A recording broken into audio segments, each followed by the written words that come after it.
Good day and welcome to Ugly Actions, the platform where we encourage you to take practical, measurable, and consistent actions towards achieving financial freedom and personal development.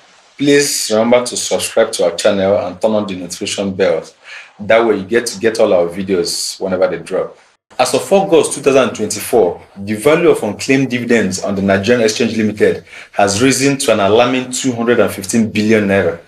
And that figure continues to increase every single year. This is money that rightfully belongs to shareholders, people who invested their hard-earned money in Nigerian companies but unfortunately never received dividends. Most retail investors think that buying local stocks automatically guarantees that their dividends will be paid.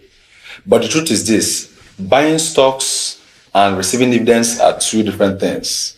If you don't take a few extra but essential steps, your dividend will never hit your accounts, even if they were duly declared. Today, I'm going to walk you through practical steps you must take to ensure that your dividends are paid directly, promptly, and without stories. First step would be to complete your electronic or e-mandate form.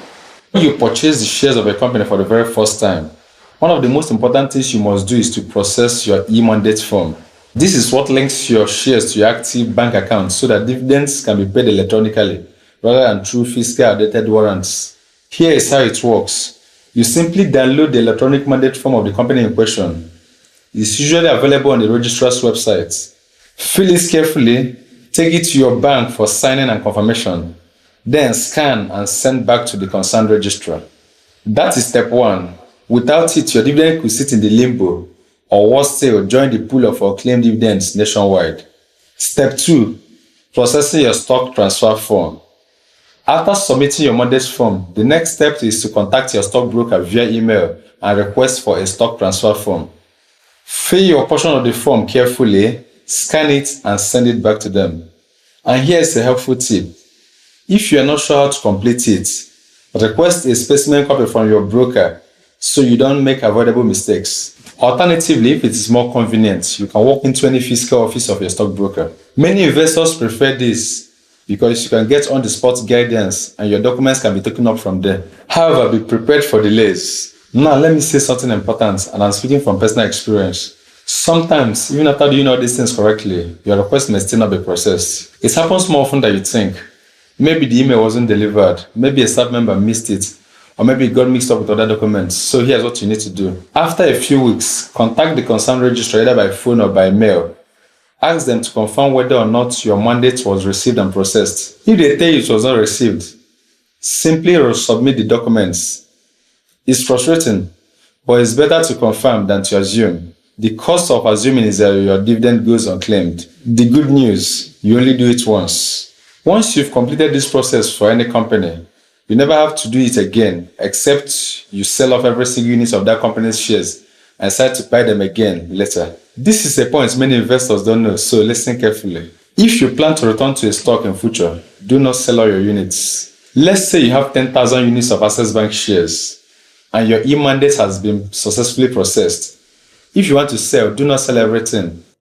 Keep about 20 units. Why? Because the moment you sell every unit, your mandate becomes inactive. And if in the future you decide to buy the same stock again, you have to start the entire process over. The mandate form, the stock transfer form, the registrar's follow-up, everything from the scratch. But by retaining just a few units, your mandate stays active permanently. That small decision can save you lots of stress down the line. The long-term benefits. Once your e-mandate is active and locked in, you can continue buying shares of that same company over and over without needing to repeat the process again.